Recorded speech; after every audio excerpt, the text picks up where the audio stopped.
The Greenbelt City Council is now in session. Madam Clerk, will you call the roll, please? Councilmember Fritz. Present. Councilmember Liesel. Here. Councilmember McKinney. Here. She's on Zoom. She can Here. hear. Here. Yes, she's Hold on. not. She's there. Here. Oh, we can't hear her. No, we can't. But it's Can I unmute? Where are you streaming from? It's streaming here, right? Mhm. But this should be able to have seven.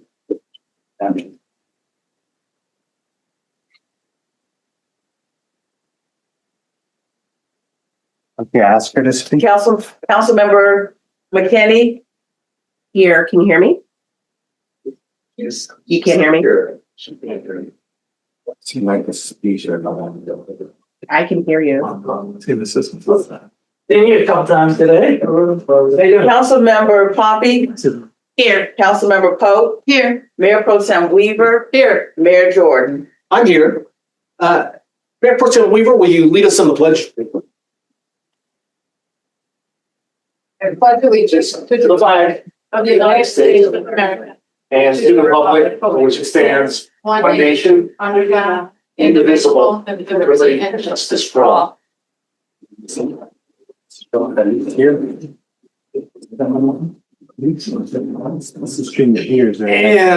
let's see, the Greenbelt pledge, the strength of the Greenbelt is diverse people living together in a spirit of cooperation. We celebrate all people by sharing together. We are all enriched. We strive to be a respectful, welcoming community that is open, accessible, safe, and fair. So before we go any further, please join us in a moment of silent reflection as we pause to remember several residents and others who have passed away since the last council meeting.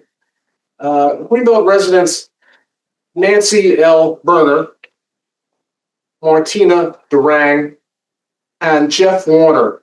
Please join us in a moment of silent reflection.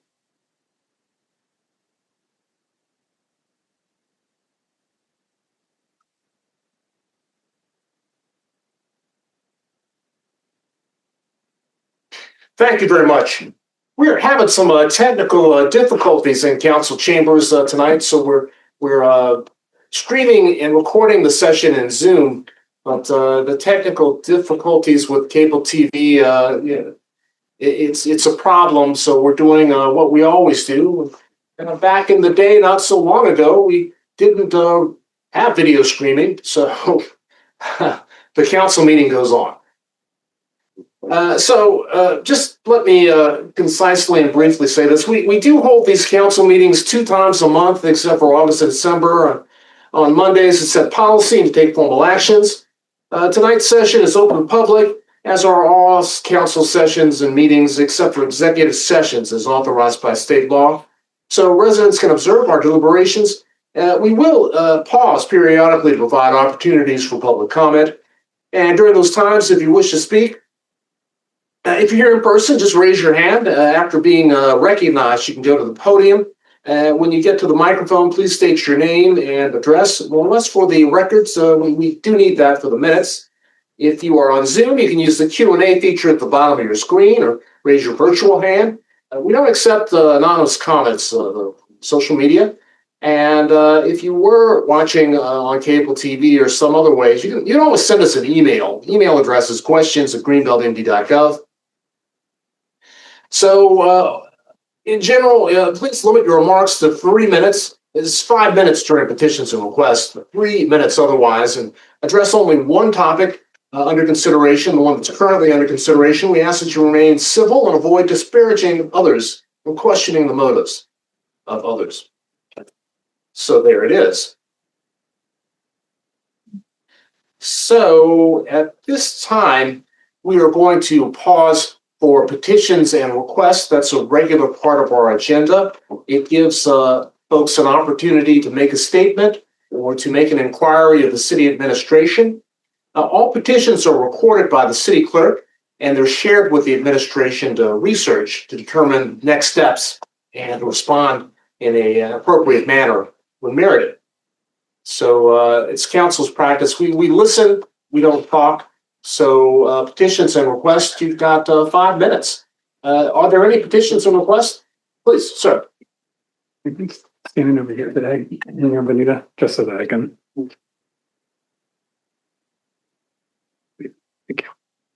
Alexander Barnes, Crescent Road.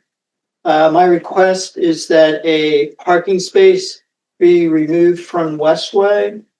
This vehicles parked in that space block the view of pedestrians attempting to cross Westway, and also block the view of drivers of pedestrians trying to cross at that crosswalk. It's a crosswalk that's between Crescent and Ridge.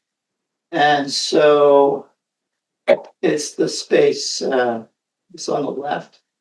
As you're going uphill. Would that be east? You may be going from east to west. So going from the museum, Closest to the museum? yeah. Yeah. Uphill from the crosswalk. Thank you. Other petitions and requests? Mr. Ottens? Hi, my name is Brian Oppens. I live on Ridge Road near the water tower. Can't stay. I'm not be able to stay past about 8:10. I think that's when the public hearing kind of started. Because of all the audio difficulties, try and project a little bit more. Don't need to should I restate my? Okay. Okay. So I'll first start with a story. In mid-2020, I attended a budget hearing hosted by the mayor at the time. At that meeting, a majority of attendees requested the city budget defund the police. I was the lone voice at that budget hearing to say we shouldn't punitively defund the police. Budget logic says we should reduce their funding. That's something different. We shouldn't do this punitively or for any other reason besides necessity. Among other consequences, defunding the police means workers need to be laid off. And I use that story to demonstrate I really care about city workers and the city as a whole.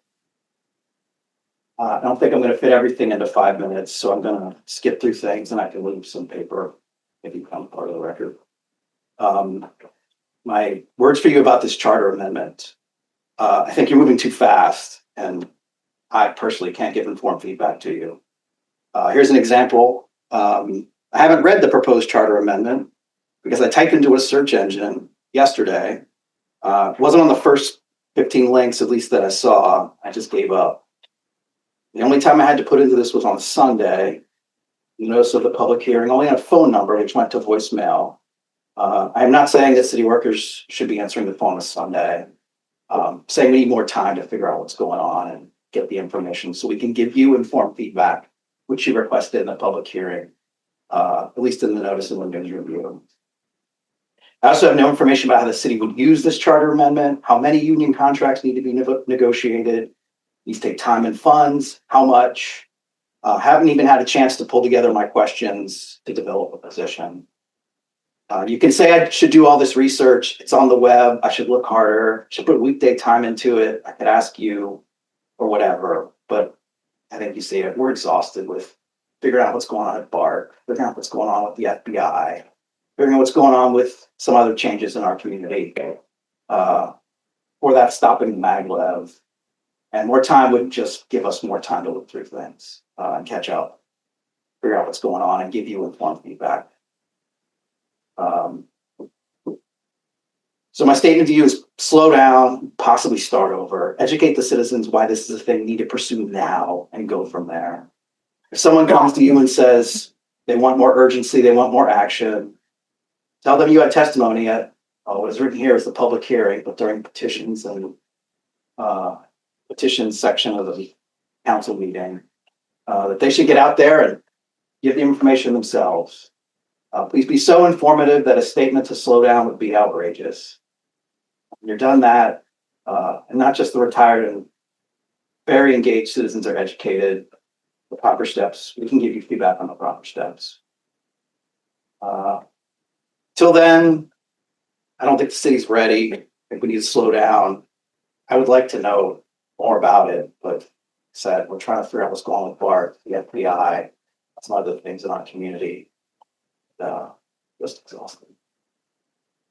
Okay. Mr. Otten, so thank you very much. I know you said that you wanted to the public hearing, you have childcare obligations or something, so you have to leave. Yeah, Thank you. thank you. I just for the record, you were speaking on the proposed charter amendment today that about granting city employees the opportunity to formulate. I actually, this is a good thing. I don't know if it's all city employees. The thing here says public works. I don't know. And that's where it's like so many different things coming in. I tried to look for the exact charter amendment, couldn't find it. I can't give you informed feedback. Well, I know just for the purposes of the record, I just wanted to say that that's what you were speaking about today. Yeah. Thank you. Thank you.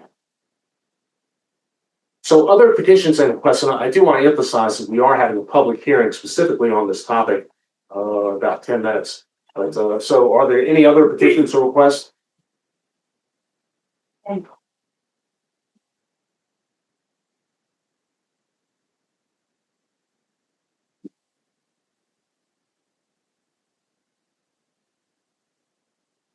Good evening, Mayor Jordan and council and ladies and gentlemen.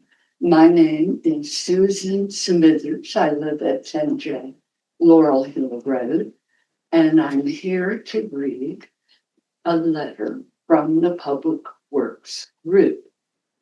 I'm so glad that you are all discussing and hopefully passing the charter change to give Public Works employees the right to form a union today.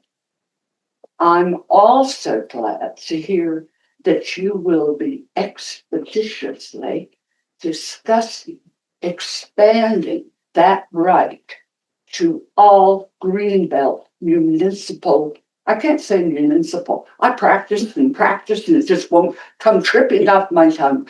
One more time, Greenbelt municipal employees.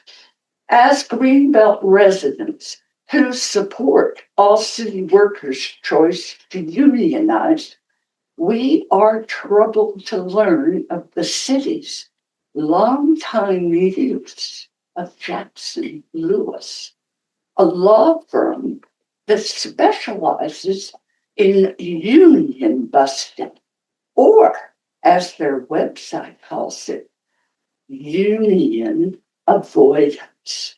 I love euphemisms.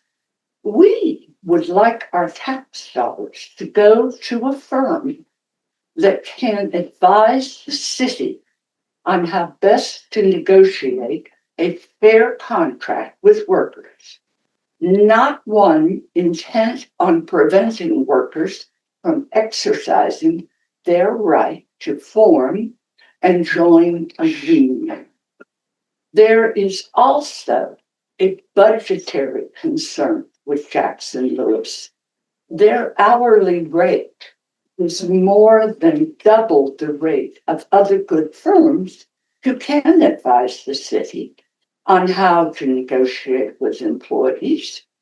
In these times of economic concern, why should the City of Greenbelt overpay a firm that cannot advise on a fair approach to negotiations with workers?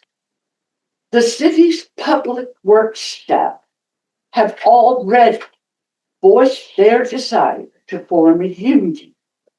If we respect these workers, negotiations should not be delayed. A city council vote is required to amend the city charter to allow all workers to choose to unionize, not just the police. Once the council makes that important vote, it is critical to have legal representation with experience in coming to the table with workers. We urge the city to terminate its agreement with Jackson Lewis and select a law firm that will help the city negotiate justly with our valiant city staff. The fairness promised in our community pledge should apply to workers as well as residents. The City of Greenbelt exemplifies the spirit of FCR's New Deal. No ordinary time, said Doris Kearns, when government looks out for the little guy, bolstering labor rights by enacting the Wagner Act in 1935 and the Fair Labor Standards Act in 1938. The city can affirm this spirit by amending the charter, hiring a new law firm, and coming to the bargaining table with a commitment to fairness and gratitude toward city workers. Many thanks to Cynthia Newcomer, Louise Weissman, Donna Hofmeister, John Apado, Defel, Bob Rand, Lois Rosado for their contributions to this letter. And before I sign off, I want to thank Rodney Roberts and all the people who are not here on the board today, but served for 30 plus years. And welcome the rest of you. Thank you.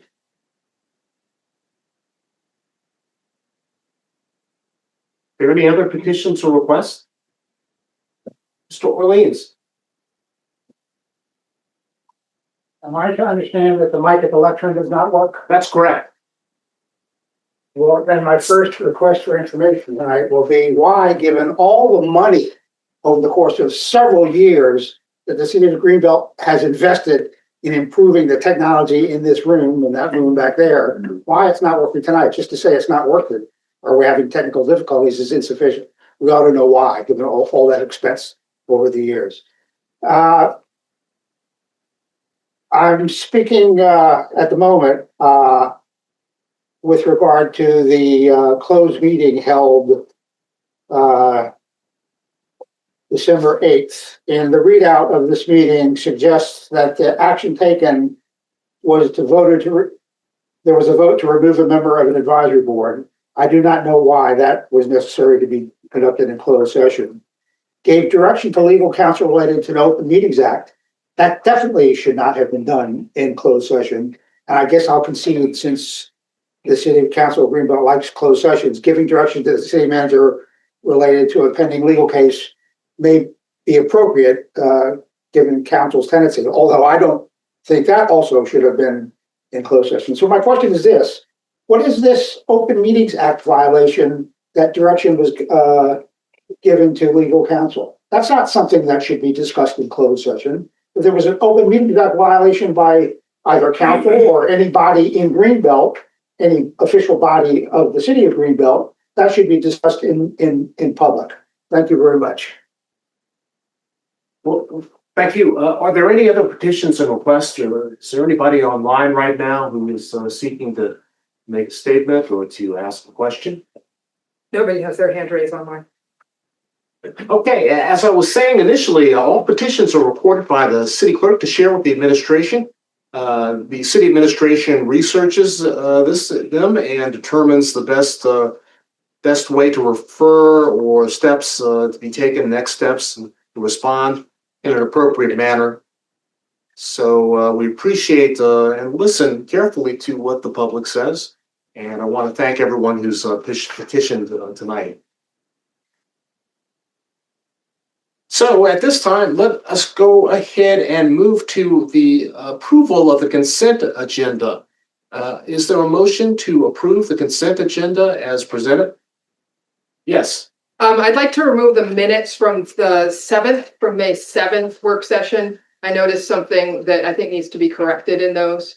I don't know, usually the minutes or approvals are listed under the consent agenda. They're sort of down in number 9. So I wanted to make sure we're taking off the May 7th meetings for a correction that I noticed today. But other than that, I move to approve the consent agenda minus the minutes from May 7th. Okay, is there a second? Second. If there's no discussion, all in favor, please say aye. Aye. Opposed? The motion carries unanimously. Thank you so much. And that's going to take us to the agenda for tonight. And could I please have a motion to adopt the agenda as presented? So moved. No. Second. Okay, Councilman Fritz is seconded. All in favor, please say aye. Aye. Motion passes as well. Thank you very much. Your audience was here. So I'm going to go ahead and move to the communication section of the agenda. And I have a proclamation. Ordinarily, I would stand up and read it. In fact, I think I'll do that. Now, the microphone.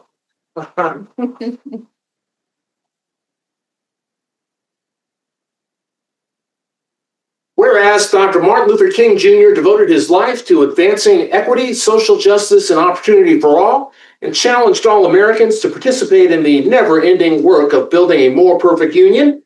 And whereas Dr. King's teachings continue to guide and inspire us in addressing challenges in our communities.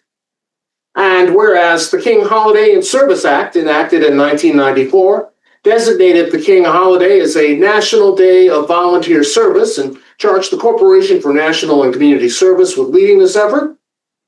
And whereas since 1994, millions of Americans have been inspired by the life and work of Dr. Martin Luther King Jr.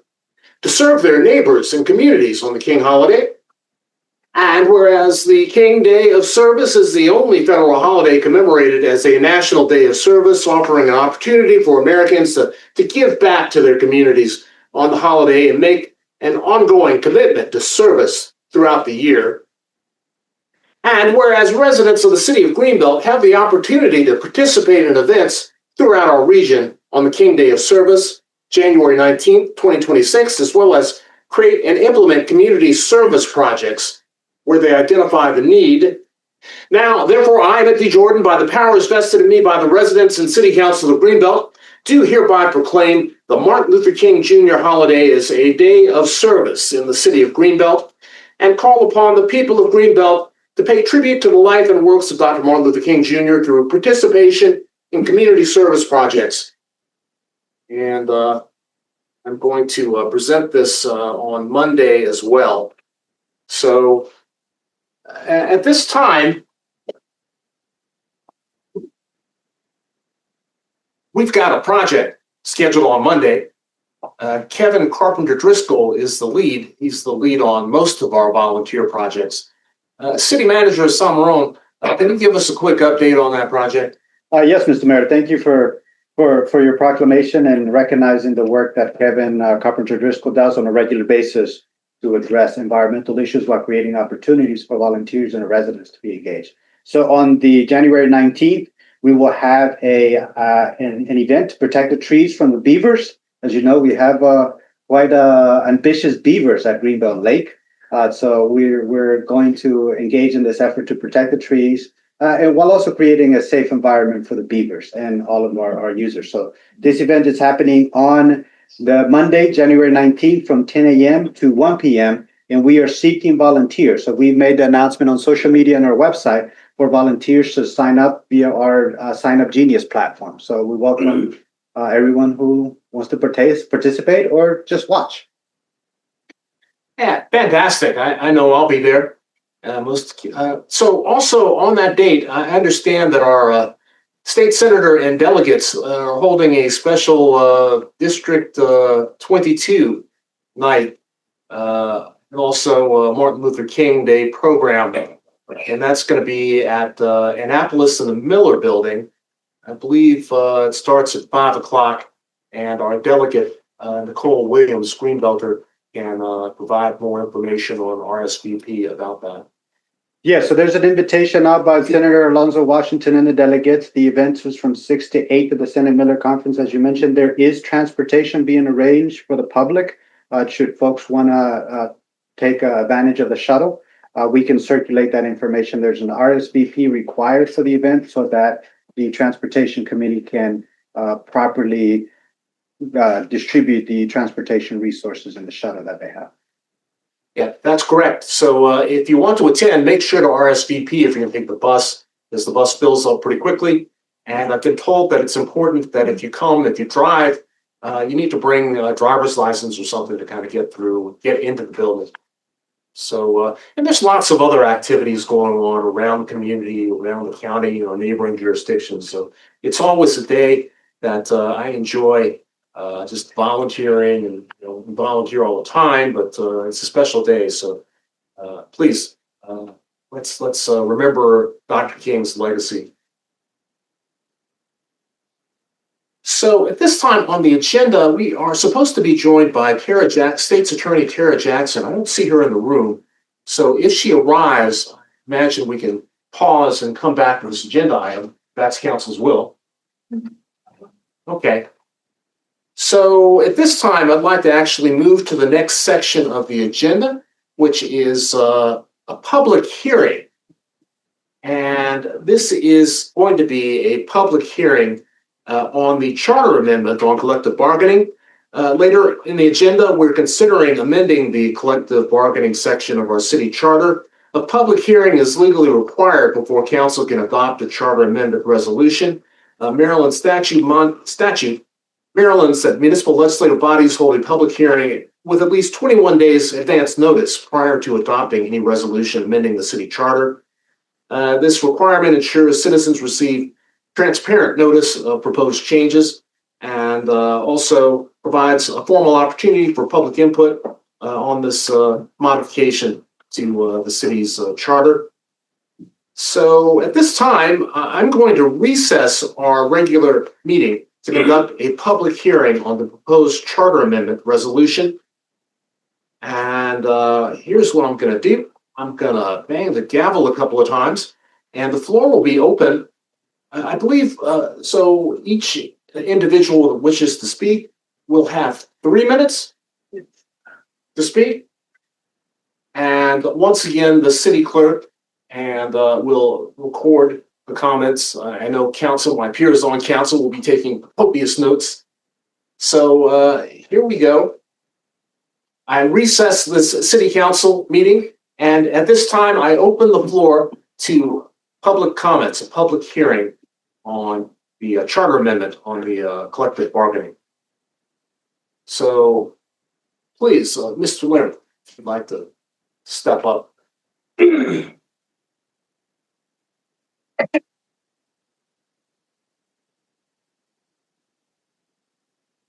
All right, Trent, 4B Laurel Hill Road.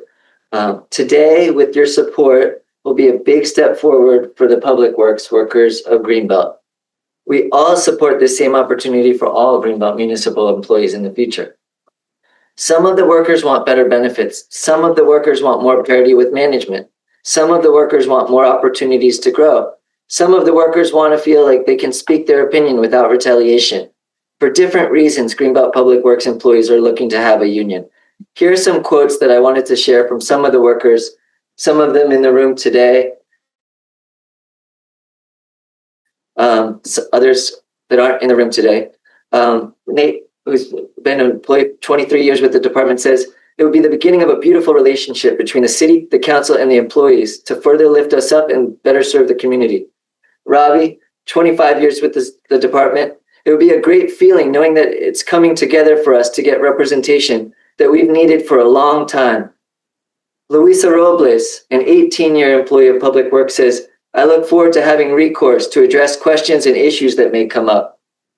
Rafael, 3-year employee of Public Works, "Having a union will give us the opportunity to continue to grow and thrive."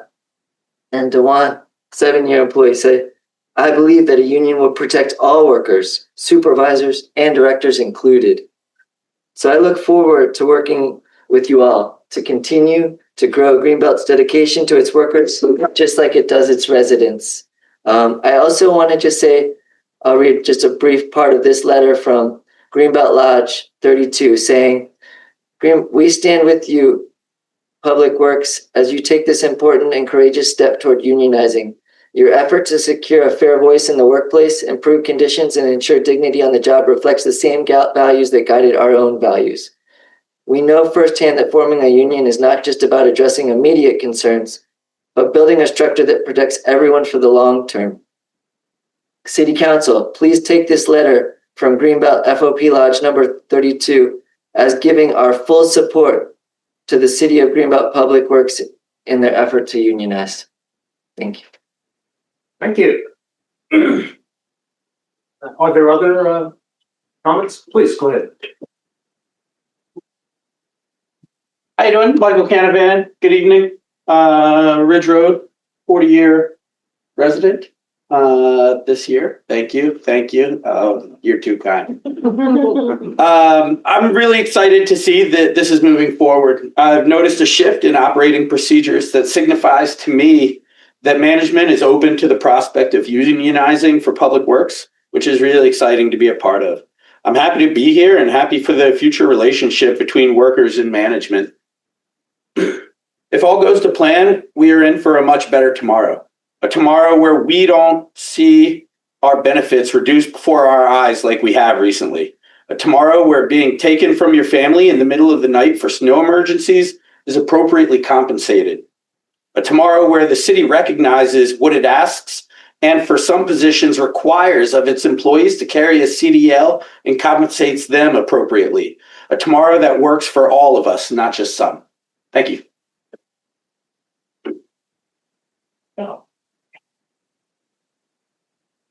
Or Reigns?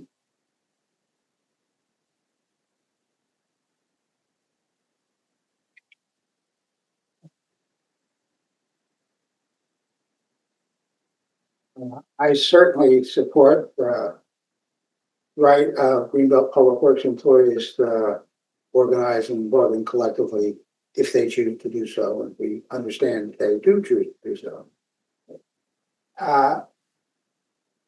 But this resolution to amend the charter is insufficient.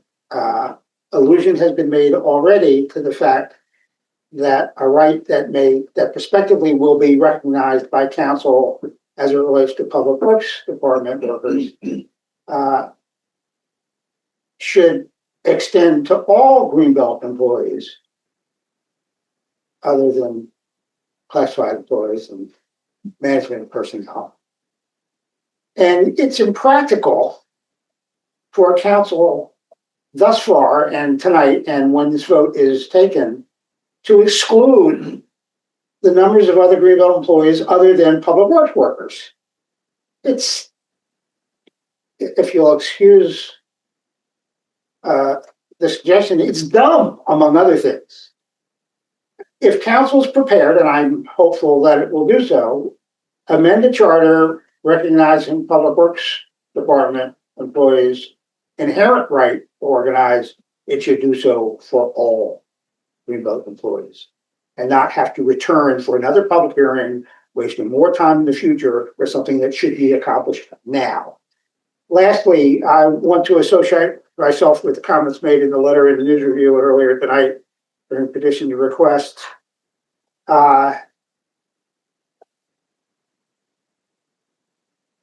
Good faith is a predicate for collective bargaining. And if Greenbelt is about to engage in further collective bargaining other than with the FOP, good faith should be the basis upon which that bargaining occurs. And if Greenbelt management, acceded to by council, is willing to engage in outside legal, with an outside legal retainer, a firm that's disinclined to want to negotiate in good faith, that would be a mistake. And it would be a waste of Greenbelt's money to do that, as well as indicating to the workers involved that Greenbelt doesn't really intend to bargain in good faith. council should amend the charter recognizing all Greenbelt employees' inherent right to organize and collectively bargain. Are there any other petitions or requests? Excuse me, is there any additional public comment, public hearing? Yes, please. I should have said, please state your name. Alexander Barnes, Crescent Road. It saddens me to hear that some of our city employees feel like they need a collective bargaining in order to be treated fairly. And I wonder if council has considered what the problem is, identified the problem, and then agreed that granting collective bargaining is the best solution to solving those problems. I know from my personal experience as a member of a union that it was not altogether a positive experience. I found that it was very, well, so for the first 90 days as the member of a union, I did not have any health insurance. And for the first year, I did not have any sick leave or annual leave. And then to be vested in retirement, the pension, I would have had to be there for 10 years. So my point is that unions, just like management, are not always good, not always bad. They can be both good and they can be not good. And I'm asking that council consider its actions and how to best ensure that the actions it takes does result in something good and fair for all the employees. So,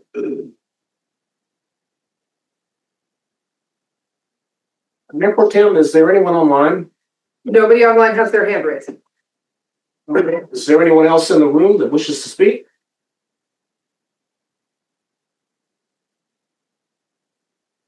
Well, thank you for your comments.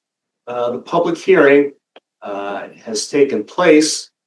We'll continue to take comments, written comments, and by email as this moves forward. But this formal step is required 21 days before the second reading of a resolution in order to move forward.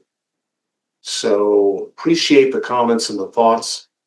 And this time, we're going to move back into our regular meeting.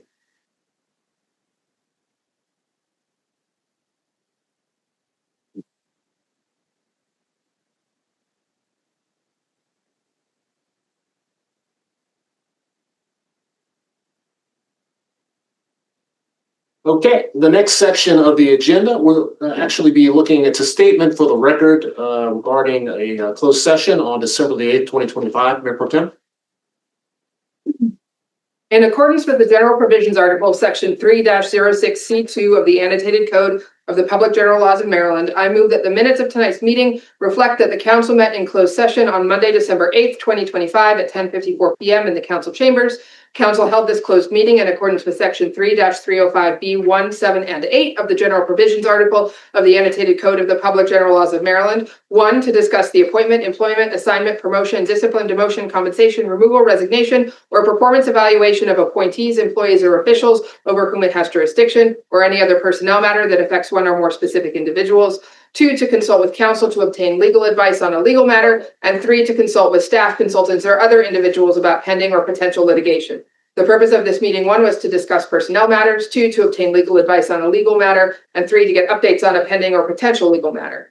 Voting to close session, Councilmember Fritz, yes. Councilmember Niesel, yes. Councilmember McKinney, yes. Councilmember Pompey, yes. Councilmember Pope, yes. Mayor Pro Tem Weaver, yes. Mayor Jordan, yes. Staff members present were Jose Zamarón, City Manager, and Jason Deloach, City Solicitor. No other individuals were in attendance. Actions taken. We voted to remove a member of the advisory board, 601, Jordan abstaining. gave direction to legal counsel related to Open Meetings Act violation, and gave direction to city manager related to a pending legal case. Is there a second? Second. Spoke was seconded. Madam Clerk, can you call the roll, please? Councilmember Fritz, Aye. Councilmember Niesel, Yes. Councilmember McKinney, Yes. Councilmember Poppy, Yes. Councilmember Pope, Yes. Mayor Pro Tem Weaver, Yes. Mayor Jordan. Yes. Motion carries. Thank you. Let's continue on to the legislation section of the agenda. And item number 10, before we get there, is administrative reports. City Manager Summerall, how are you? Hi, minus the technical difficulties, I'm doing great. I apologize to that. Mr. Arlene raised a good question. Given all the money we spent on here, I wonder how that switchboard burned out. Yep. So it happens. We tried a different power source and we couldn't revive it. We couldn't get it to work. So hence we've had to make do with what we have. But if one thing I've learned in my 2 years here, that Greenbelters do with what they have. So, Mr. Mayor, we've had a very busy week. We've got a ribbon cutting this Saturday. I hope council members are able to join us. Saturday, we welcome a new business into the community. Chickalicious is taking the place of the former Z Burger. So we'll have that ribbon cutting this Saturday at 11 a.m. at Beltware Plaza. We have the Fresh Start Resource Fair happening at Spring Hill Lake Recreation Center this Sunday from 12 to 3. This resource fair is part of a strategy to do violence intervention work on Greenbelt East. So we have identified multiple events to bring resources and do better community engagement in Greenbelt West. And we want to start with this resource fair to bring resources to families in Greenbelt West. So that's part of a multi-pronged approach. So that's why I hope that folks in the audience and council is able to join us for that event. I'm happy to report that we kicked off the Charter Review Task Force. So we had our first meeting last week. The body has a chair and a co-chair. So the task force welcomed the ambitious goals set by council to deliver a recommendation on our charter review in 9 months. So we'll get to work right on that. We've also had kickoff meetings with both legislative consultants, L.A. Perez and Carrington and Associates, to start that legislative support work with the state and the county. We had that kickoff meeting. We will be meeting weekly as a team to review all upcoming legislation and ensure that we're advocating through the proper channels on all the interests of Greenbelt. So that meeting will take weekly. I'm excited to have Councilmember Pompey and the mayor join us for that weekly meeting, which will take place on Fridays. We're deep into the preparations of the 2027 budget. It is going to be a challenging year, not just for us, but also for the county and the state. So we started that work, and we've got good processes in place. We've launched a new dashboard for all the departments so that they have real-time access to all their data and be able to reflect on their current expenditures and draw from real-time financial data as they're making their requests for next year's budget. The Save As You Throw project is well underway now. This is our second week. We've had about 500 max stickers sold as of today. And put that into perspective, that's 500 out of the 2,400 household accounts that we have. So I think that's in line with the projections that were presented to council. Now, on the violations that we've issued, the violations have been really just warnings. We left a door knocker on anyone that did not have a the max sticker with the regular trash bags, or didn't have any of the Save As You Throw bags. So basically, it's one or the other, right? You have to have the bags or the max trash sticker. That total warnings that were issued over the 5 days has been 576. And now this is just first week. We hope that number, okay, we have a volunteer who's disclosed their violation. So we're confident that we are going to reduce that number this week, and we're giving ourselves 3 weeks to implement this program without any monetary fines and continue our education effort. The EV chargers, I am impressed with how well used they have been. I was concerned that after we implemented a fee for service charging for folks to plug in, that we will see a significant reduction in its utilization, but that's not been the case. We've seen folks there all the time. So that's it makes me happy. It just reaffirms that we did the right thing to expand that area to 4 charging stations. The report has been submitted to council. I welcome any questions you may have on the report or any other matters. It's very comprehensive. I did want to ask something. We've been in my neighborhood and throughout the city. There have been a lot of problems with power, not power surges. It's more like a brownout than a power surge. The council's been receiving reports in the center, in the east. Just the other day, I was talking to somebody over at the gates of Cipriano, just outside to the east of the city, and they, without prompting, mentioned the same thing. Their management company said that it's construction or something. So this problem seems to be citywide, and I'm wondering how Pepco is responding to the question. It seems like a rather large issue. Mr. Mayor, I've been in touch with Pepco on the 2 most recent power fluctuations over the month of December. I believe from the 6th through about the week of Christmas through the 26th, there were intermittent power issues. There were power fluctuations. So we have reached out to them regarding those matters. We really didn't get a real response from them. They were aware of the issues. They were working to troubleshoot down power lines from strong winds that occur over that 3-week period. But now we're facing this power fluctuation and intermittent issues. It's been so bad that there are some things that have happened that I attributed to that power fluctuation. So, for example, we have a controller that controls the boilers in our community center. Today and yesterday, our community center was without heat because that controller went bad. It burnt out. So the team had to troubleshoot that controller to get the heat back on. I've heard from Charleston North Apartments that both elevators went down and one person getting trapped. They were able to get the person out safely and get one of the elevators restored. The other ones having issues. And there were also intermittent powers issues at Charleston North Apartments.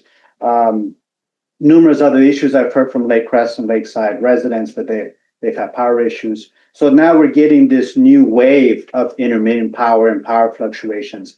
I put in a request, I put in a complaint with Pepco. Both government liaisons persons have replied and say they're working on the issue. They're getting network distribution engineers to look at it, and they'll provide me a response. But at the moment, I have not received a formal response to Pepco about what is causing the issue.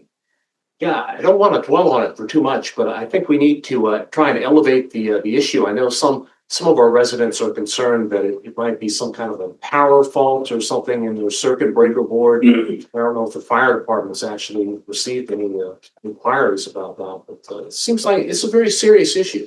It is. We're having folks reporting equipment failures. I had the co-op reach out to me that they had equipment failure. Yeah, so there are businesses and residents with sensitive electronics that voltage change with power fluctuations can have a damage and impact to their equipment. So I'm following up with Pepco on the matter. Thank you very much. And I have included counsel on some of my communications. So, Mayor Pro Tem. I just something that had come up, and I just wanted to mention it again, just in case we've talked about with the Save As You Throw. One of the challenges we know people are having is finding the trash cans the right sizes to fit in their trash closets. Has there been any progress on that? Have there been a lot of requests? Because one idea was to buy in bulk and then be able to distribute those to be able to find some that actually fit in the trash closets. Do you have any updates on that process? Yes. So the point of contact for residents to submit their dimensions for a trash can is just Giselle Alvarez. So she she received a lot of emails. There were dimensions of varying sizes from 16 to 21. So in terms of depth for the closet. So this week I hope to settle on a vendor and a dimensions of the trash cans. We found some that were 16 and 18, but they didn't have lids. So we need to ensure that whatever we get has a tight lid so that we can keep rodents out of the trash.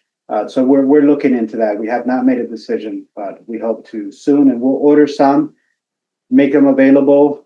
We'll order a small quantity just based on the number of feedback that we receive, and we'll take it from there. And if there's a high demand, we'll order additional trash cans.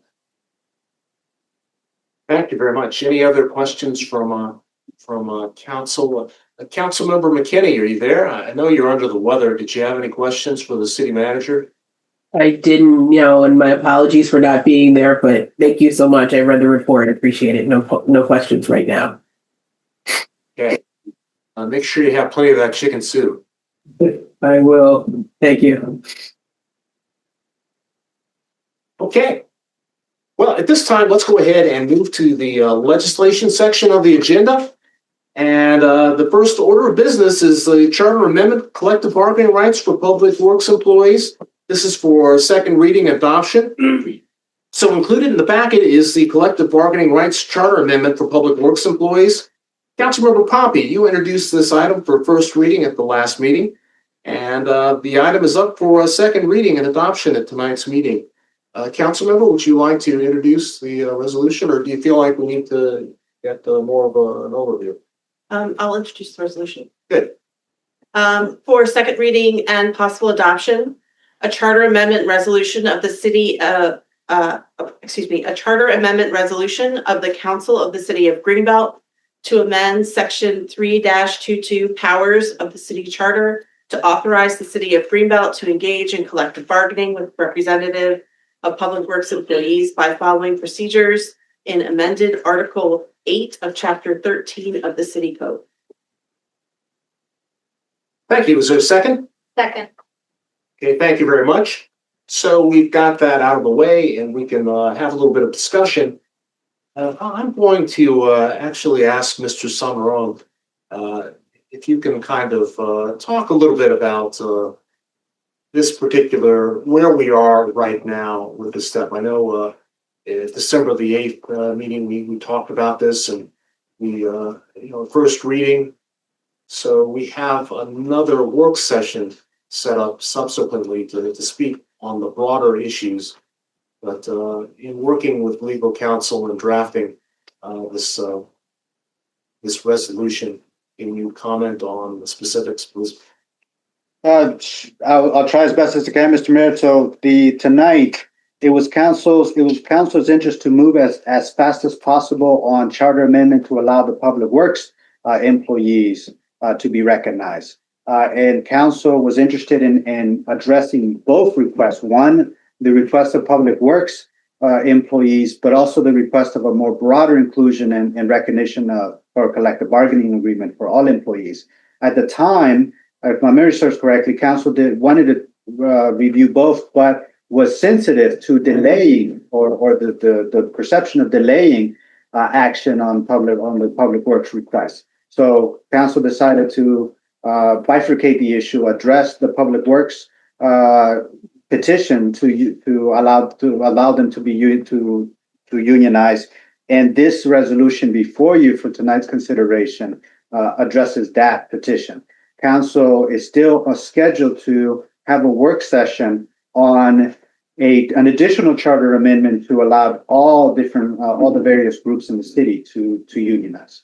So that discussion is scheduled for the 21st. There will be a closed session with legal at 6:30, and then the open meeting at 7:30.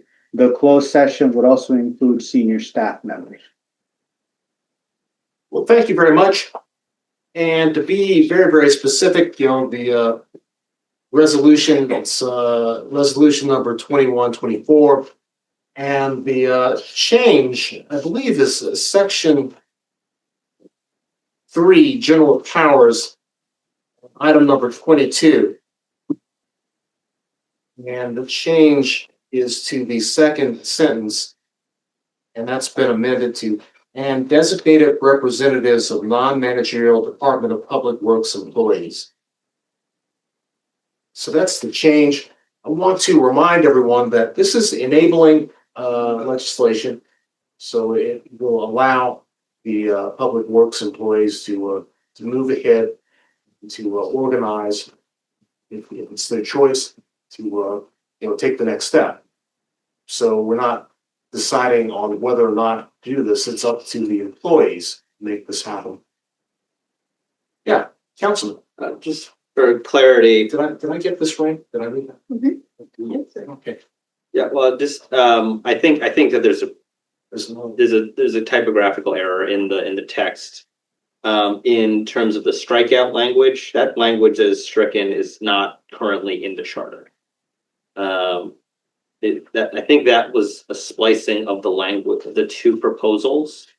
But from what I can find, the sentence terminates after police department and then enter into. There's no line that says non-professional employees of all of their city departments. Right, that's correct. I believe in the first draft that we looked at, that we considered, that distinction was made. So you are correct. So yeah, just for folks reading the key strikeout, we're not deleting that part from existing. That's not currently an existing law. That's a second draft. So you might, in other types, you might do a double strikeout when you're amending a current proposal before the body. But just to clarify, that is not currently in the charter, that stricken language, even though the key indicates that it is being deleted from existing law. I appreciate that clarification. Right about that. There's probably some bad joke about baseball, and there's someplace a double strikeout that we won't go there. Where's Conrad Burling now? So is there any discussion, council? If not, we can open up the floor. I see one person has their hand up. I've talked about this quite a bit. We want to enable the public works and employees to organize, if that's what they want to do.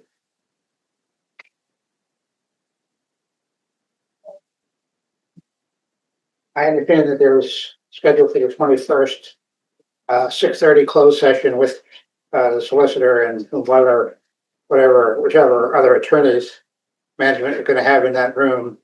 And then 7:30 open a regular meeting or work session to discuss this further. Recently, in discussing council's calendar, it has been pointed out that there's a lot going on over the course of the next several months, and a lot on calendar that council sometimes never gets to. So I'm going to repeat my suggestion that this is dumb and ask if there's not at least one, or preferably more, on council that recognizes the absurdity of all this angst over only the public works employees. And let it be clear, if they want to organize, I'm all for them doing so. But only them tonight. And then we're going to have another, where there's going to be a closed session. We're not going to have it. We will be there. But council is going to enjoy another closed work session to speak with the solicitor and other attorneys to discuss how to frame what is, some of us believe, an inherent right of every worker to organize. Now, maybe some of council don't believe that. But, you should say so, and you should vote on that basis. If you believe so, however, this is silly. It's absurd. It's dumb. It's a waste of time and city resources, taxpayers' money, to continue this discussion.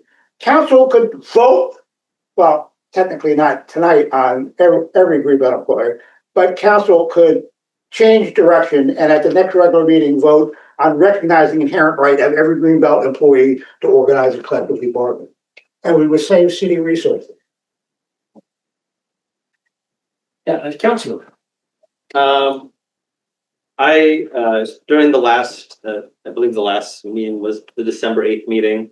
The last time this was before us, I also agree that we could, in fact, amend the charter once to cover everyone, because the charter is amending the charter to authorize this And then subsequently, we can work out the details of bargaining units in the city code process, and it's much more flexible process. Because the representatives of the union are here today and they're asking us to move forward on this, I will. But I also do agree that we could have done this all in one step. But I also don't think there's the old quote that justice deferred is justice denied. So we should rectify this for the workers who are asking to have this enabled first.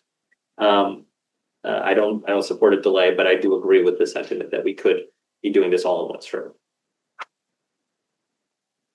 Well, thank you, Mayor Pro Tem. I believe the problem was that the language we had for all employees didn't actually cover all employees, which was why it was not complete and why we needed to revisit it. So I think by trying to do it all at once, we would have either left additional people out or we would have delayed public work. So I disagree a little bit. I don't think we could have, because when we were presented the two options, they didn't quite work. So at that point, we didn't have a choice. We either delay public works or we move forward with everybody, but not really everybody. So I think it's better to have recognized that problem then and work to rectify it. And if it means another work session to discuss it and get the language just right, then so be it. But we're not delaying public works. We're the only people who've actually requested to us to form a union. We're not delaying their process, but we're also continuing to make it the right language for the charter amendment. And I think I would argue that, it's a little bit more time and effort, but it's not.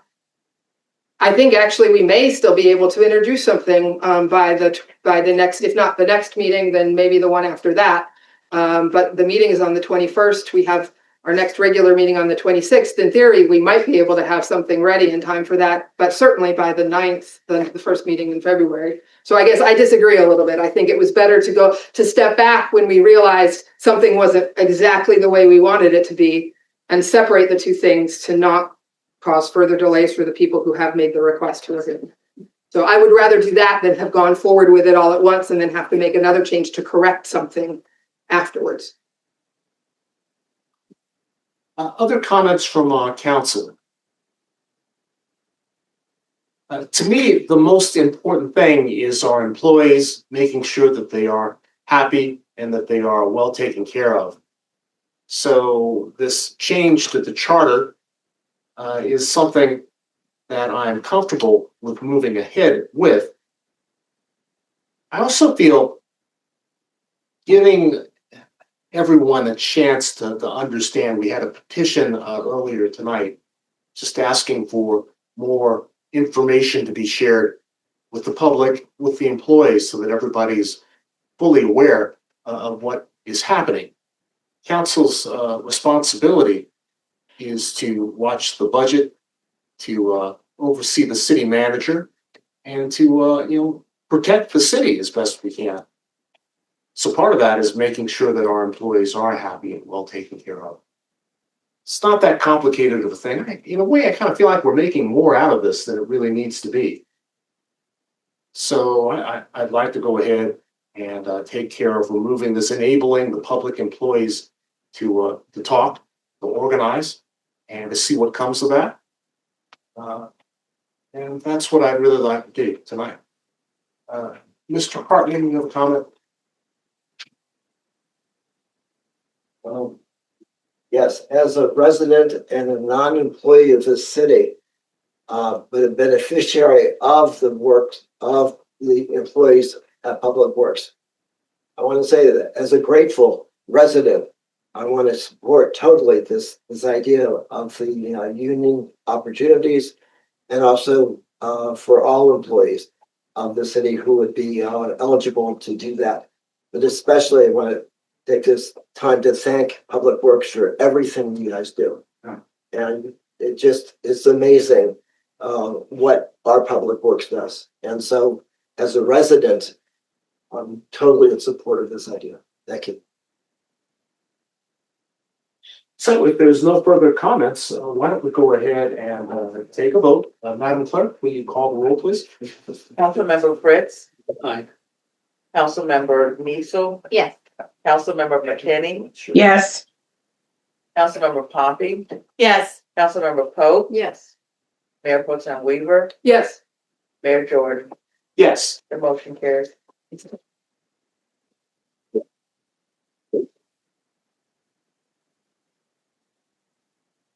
Okay. So, City Manager Solomon, what is the next step in this process? We, Councilmember Fritz made a reference to it, that the city code would also need a amendment. We have that language prepared as part of the work with Jackson Lewis. So that's ready for discussion, introduction for council.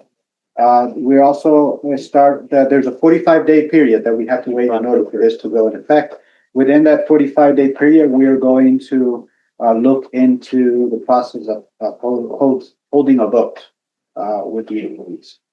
And that's going to be by a third party, whether it's the law firm identifies somebody or we identify a third party to run that vote. Okay.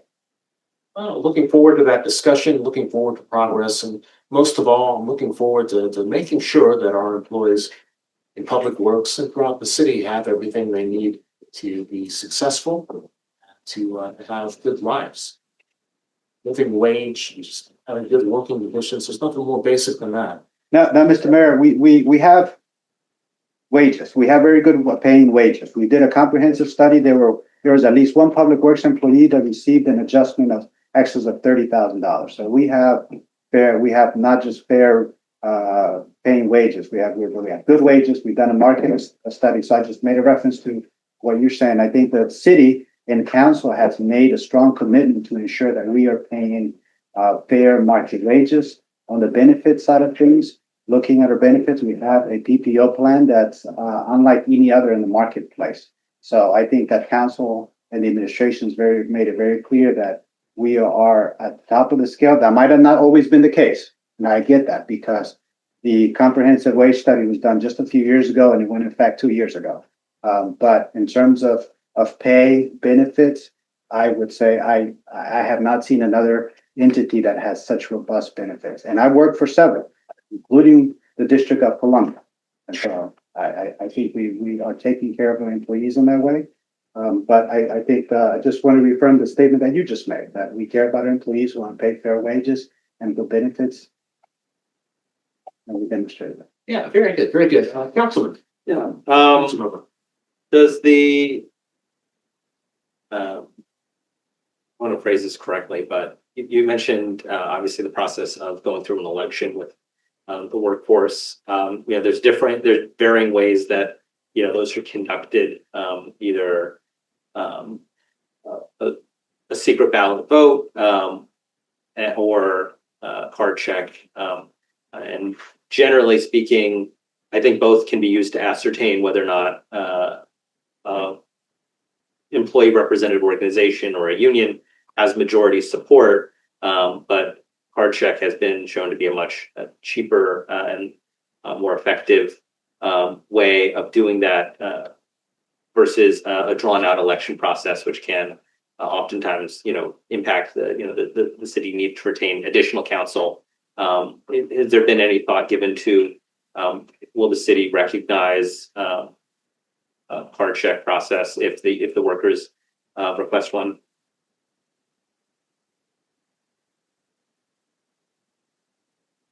I'm recalling all the conversations I've had with the attorney in both opens in my meetings and in closed meetings. Sure. I've had those conversations with legal.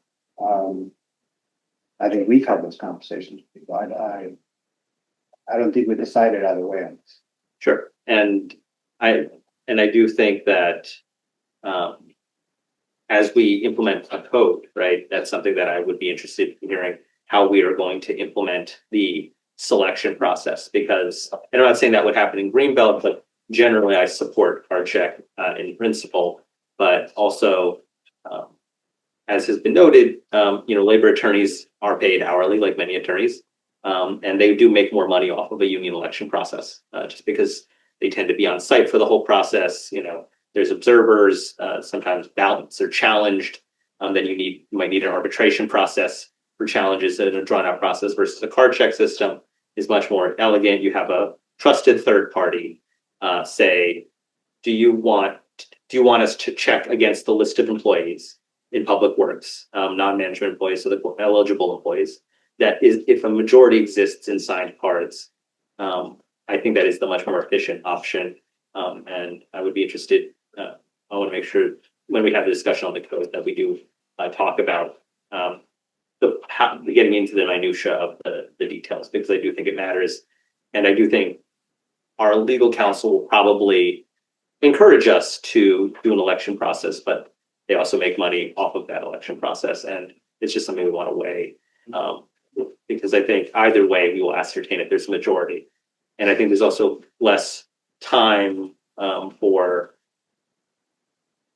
intimidation tactics, not by upper management, but sometimes by lower level supervisors might, use the election process to discourage people from voting a certain way versus they might have already signed a card indicating their support for the union.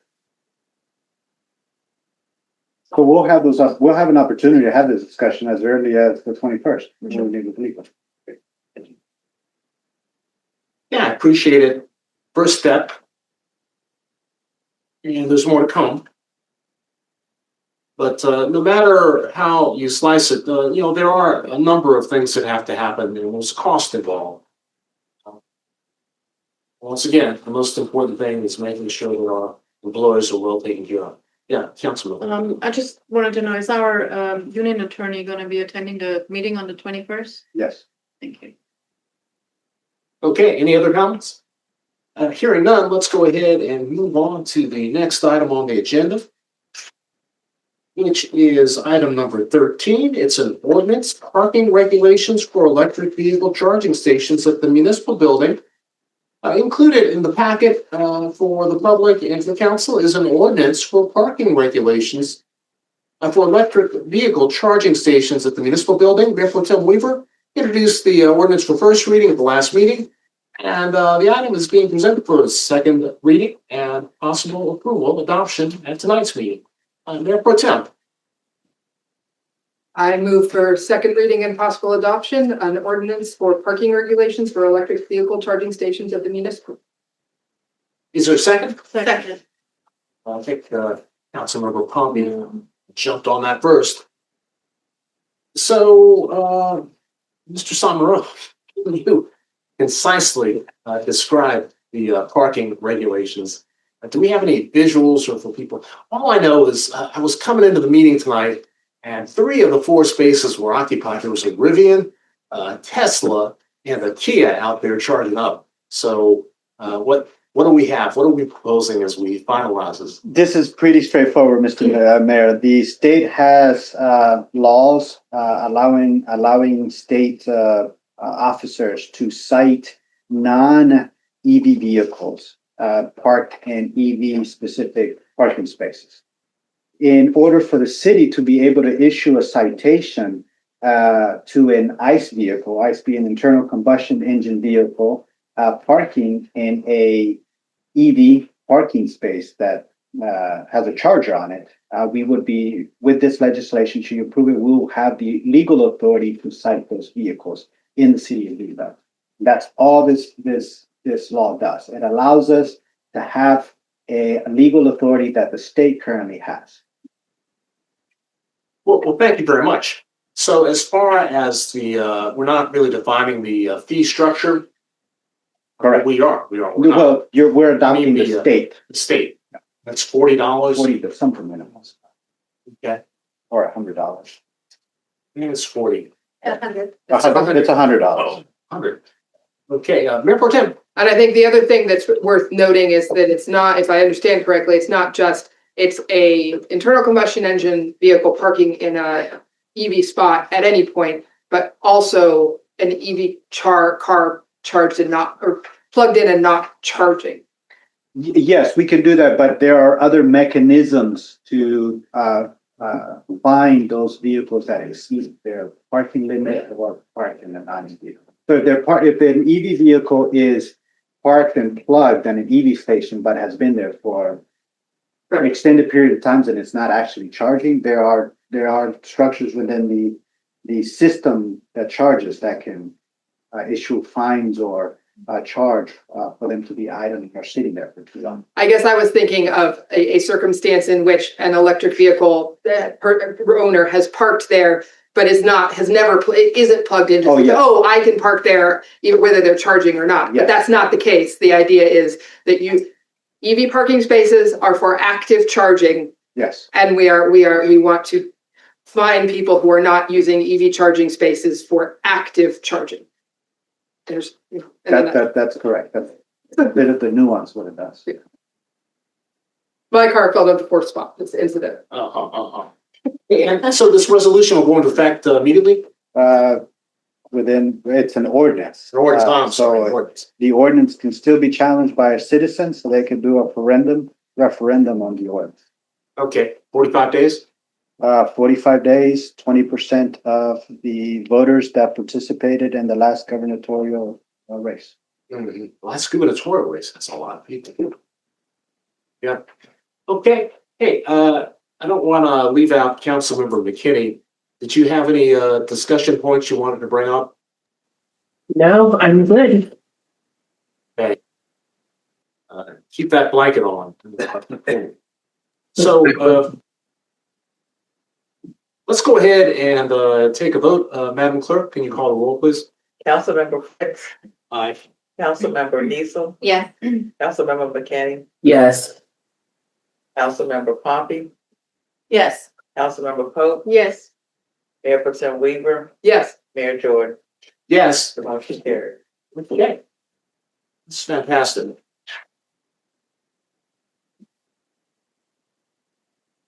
So we've got some very interesting things on the agenda tonight. The next three items, item number 14, 15, and 16, all have to do with annexation proposals for parts of the Beltsville Agricultural Research Center.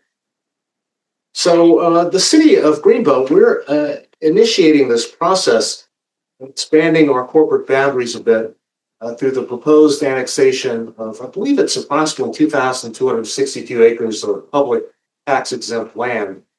The territory encompasses large portions of the Beltsville Agricultural Research Center, the NASA Goddard Space Flight Center behind there, and two parcels over by the WMATA rail yard. Is that correct? So the annexation is being presented for a first reading via three separate resolutions. The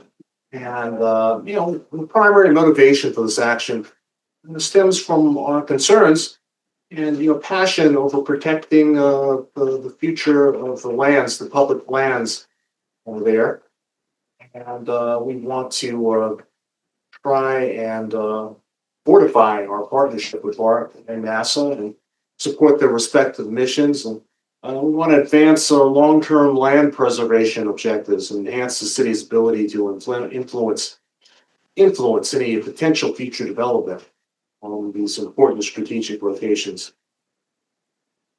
So the process is initiated under a provision of the Maryland state law that permits the annexation of tax-exempt properties without requiring the property owner's consent. As the lands are federally owned and tax-exempt, the annexation will not create any immediate additional financial burden or service obligations for the City of Greenbelt. So there's three separate proposals, three separate tracts of land. I don't know, given the technical challenges that we're experiencing, I don't know if we can put any of the proposed areas up on the screen. These are first reading. Yeah, first reading. So we don't. Oh, I'm getting carried away. I'm just so excited about this. And I am excited. Ms. Pope? I'd like to do the first reading. Okay. I would like to introduce a chart for first reading, a charter amendment resolution of the City Council of Greenbelt, enlarging the corporate boundaries of the City of Greenbelt by annexing into the corporate limits of the City of Greenbelt's lands contiguous and adjoining to the city's existing corporate boundaries, property commonly known as BART, number 1, consisting of approximately 223 plus minus acres of land. Okay.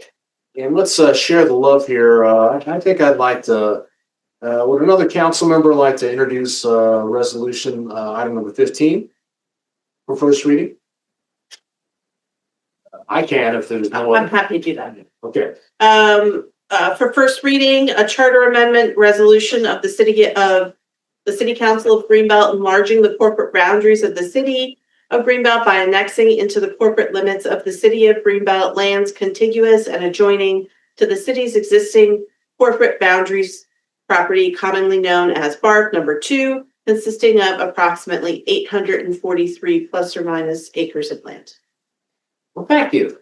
And I'm going to take item number 16. That's a resolution for annexation, Beltsville Agricultural Research Center Park, NASA Area 3 for first reading. And let's see. Well, this time's not language. It's a charter amendment resolution of the City Council of Greenbelt enlarging the corporate boundaries of the City of Greenbelt by annexing into the corporate limits of the City of Greenbelt lands contiguous and adjoining to the city's existing corporate boundaries property commonly known as the BARC. That's number 3, consisting of approximately 1,196 plus or minus acres of land. So these proposals, we've been working on them for a little while. They may come up again at the next meeting. They may not, but we're trying to expedite the research and to get everything in place. City Manager Sommerone, would you like to make any very, very brief comment as we move ahead? Yes, this resolution will be read, it's scheduled to be read at the February 23rd meeting. Okay, very good. Thank you so much. At that time, we'll have discussion. And the materials in the packet, there are maps, I believe. So if anyone wants to take a look, they can take a look at that. So at this time, let's move to other business. And item number 17 is authorization for the city manager to approve red light camera agreement for Vera Mobility. So included in the packet is a memorandum and an agreement for the red light camera agreement with Vera Mobility. And staff's recommendation is that we authorize the city manager to execute the red light camera contract extension agreement. So it's noteworthy that this is an extension.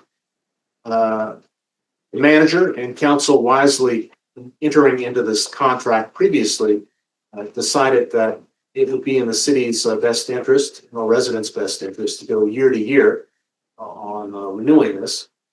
So, City Manager Sommerone, any comments? No, you covered it, Mr. Mr. Mayor. This is a multi-year relationship, but we keep extending it every year so that we have an ability to make adjustments on an annual basis versus being bound contractually over an extended period of time. Yeah, makes sense. Also, the technology continues to evolve and change, so we're not locked into a long-term agreement on a technology or equipment that is not state of the art. So. We should probably have a motion on the table before we continue discussion. Well, why don't you go ahead and go ahead. Sure. I move that the city council authorize the city manager to execute the red light camera contract extension agreement. I'll second that. So is there any additional discussion to be had? And we've got a comment from the public. Is anybody online right now? Councilmember Fritz. And Ms. McKinney has her hand up too. Okay. Councilmember McKinney, please, you've got the floor. Thank you. Just a quick question for the city manager. I understand that we do this agreement in partnership with Howard County. Are you able to provide just an estimate of cost savings with doing the partnership with Howard County versus doing an agreement solely between the City of Greenbelt and this vendor? Yes, so I don't have a specific analysis on what the cost savings is to ride another municipality or entity's RFP process. Now, generally, there are economies of scale, given that Howard County is put out a request for proposals at a much larger area than Greenbelt with many more red light cameras. They are able to leverage pricing that we are not able to with only 6 red light cameras that we have. So we're able to use another entity's purchasing power and ride that RFP process and that contract so that we don't have to go through our own RFP process and try to leverage the purchasing power of 6 red light camera units. So that allows us to do two things. One, it expedites the process to get a contract with a vendor and leverage another entity's purchasing power on red light camera units. Thank you. And just one additional follow-up question. With the partnership, because is with another entity, do we still only control or hold the data? So does Howard County have an option to review the data that comes from our cameras, or is it solely still we own that data?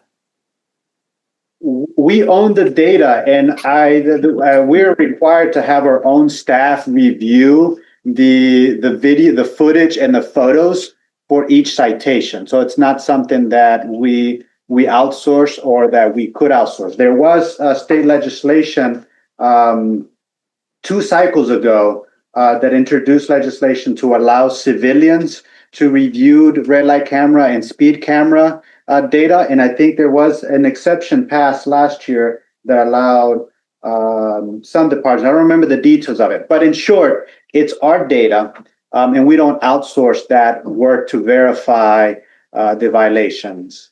And it's really not used for other effort than the red light camera and the speed violations. There are other technologies that we're implementing that have greater police enforcement mechanisms, such as the license plate reader equipment, and that's something that's data that's shared with the state. But this data is not shared with anyone else. Thank you. Question?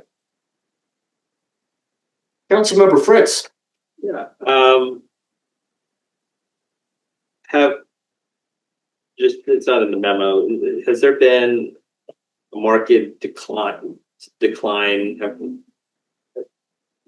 have, I guess, metrics handy on the effectiveness of these to reduce violations over time? Because you obviously want these to trend down over time. You don't want it to be a stable revenue source, because that means people are continuing to break the law. As much as we need the revenue, I don't think people are running red lights to give us money.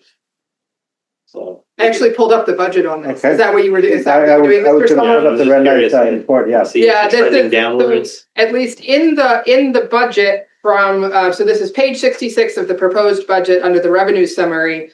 It's a little bit up and down. So what we have for fiscal 22, actual transactions 649 325, fiscal 23 703 and 53. So a little bit up. Fiscal 24 actual transactions 625 688. Fiscal 25 adopted was 650,000, but fiscal 25 estimated at the time of this budget was 512 100. And then for the fiscal 26 proposed was 475. So it's a little bit uneven, and that doesn't give number of infractions, but that gives the amount of the fines estimated. So I think that gives something of a sense. You may have more specific numbers, but I was thinking the same thing, so I pulled up the budget. Yeah. Thank you. So one of the reasons for the year-to-year contracts is to give us the flexibility, based on data, to reposition cameras, without incurring a fee. So I was talking with a city manager about that. Longer term contracts, it's one of the things that they mentioned, and we want to avoid that because this is about safety. Yeah, so it's pointed out, this is not a moneymaker for the city, and the speed cameras are even less generating than this. But the question was raised, or we had an internal discussion about the speed cameras. They're actually costing us more money financially to have the program in place, but it's a deterrent, right? So it's there, reminds people that there's a camera there. I think most of our residents know where all the speed cameras are, and it's acting as a deterrent. And I think that when you look at the speed study that council just accepted, I believe 2 meetings ago, I think that you're seeing the results of that at least in that section of those sections of the city, the report specifically focused on Greenbelt Center, but you can see the speed data. And I think that that's having an impact. So It's not closing any budgets in our No, budget. and yeah, I didn't think it was. And I'll just close by saying, I know some other jurisdictions, I know Montgomery County, they use a camera corridor concept. So instead of a fixed camera, they can intermittently move it around. But they advertise that there is a camera somewhere, or there could be a camera somewhere in this area to try and prevent people from hitting the brakes as they get right to the camera, because they now know where it is. And then conversely, some people complain, how come there's never any enforcement? It's kind of a chicken and egg problem of, do you want it in a fixed location to control that fixed location, or you want it to be a little more flexible along a longer stretch? I know. And that's the approach that we're taking with these stop sign camera contract negotiations, of having an ability to move them around. However, that's technology functions different than the speed cameras. The speed cameras you can have dummy boxes or enclosures. I'm sorry, they're not dummy boxes. There are enclosures, and you swap out the equipment that's in the enclosure, so you move around. So as far as the public knows, there's a camera in that enclosure, and it may not. So, but this contract is specifically for the red light cameras and fixed location. And those can't be moved around. Right. Fixed. Well, thank you. I believe we have a comment from the public, Mr. Louise.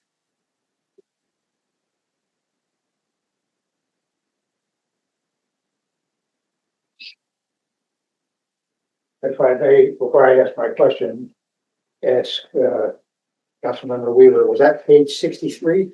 It was page 66 in the proposed budget. The number might have shifted around. Page 67 in the adopted budget.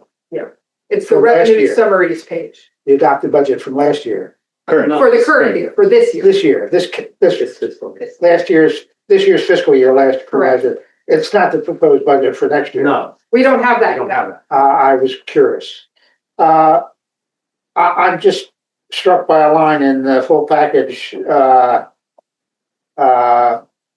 new contract introduced a shift from a per citation plan to a per site fee only plan. I'd be interested in knowing the distinction between the amount of revenues Greenbelt can expect from fee only as opposed to per site. And it would be interesting generally for residents to know not who's getting cited with a red light violation, but how many at least there are and where they are occurring. So were we receiving less revenues previously with a citation plan? Will we be receiving more revenues with a fee only plan, or is it the reverse, or which? It's going to allow us to have to know the fixed cost of running the program. Currently, the revenue and the expense are fluctuating. These are, again, I'll reiterate, they're not money makers for us. So the provider there is no incentive for them to charge on a per citation fee, because we're not seeing a growth in citations. On the contrary, as Mayor Pro Tem Weaver pointed out, that revenues are going down. So you look at that downward trend, that's going to continue. We anticipate that continuing. This sets the ceiling for us of what we're going to pay. Well, thank you. Thank you very much. Yeah, please go ahead. Yeah, and I just want to iterate that, as the mayor said, this is about safety. It's not about, how much we're bringing in. And it's important to think of this, there's also the opportunity cost of, can we get the same kind of safety outcomes? Obviously paying an officer, maybe overtime, but paying an officer to sit somewhere is going to be more expensive. And that, we have to think of this holistically as, a public safety intervention.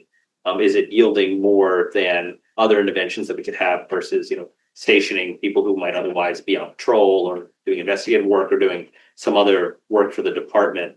I think it's a force multiplier for the department in terms of making our roads safer. And that the revenue is not the primary axis by which we're analyzing this. It should be outcomes based, not revenue based on how we're not trying to raise as much money as possible. Yeah, definitely true. Councilmember, you mentioned something about the moving cameras around. And I believe I was in Anne Arundel County, and I saw a notation, and it mentioned an average speed zone, and that sort of I had to think about that a little bit. That is actually two cameras positioned in calculation of what your average speed was coming through. I hadn't heard of that before. Has anybody else heard of that? I've heard of it in Europe. I drove through in Germany, actually. There's some roads that you think that they're the Autobahn, but they're not actually the Autobahn because it measures average speeds. And it clocks you from when you enter to when you exit, and I measure that. Yep. You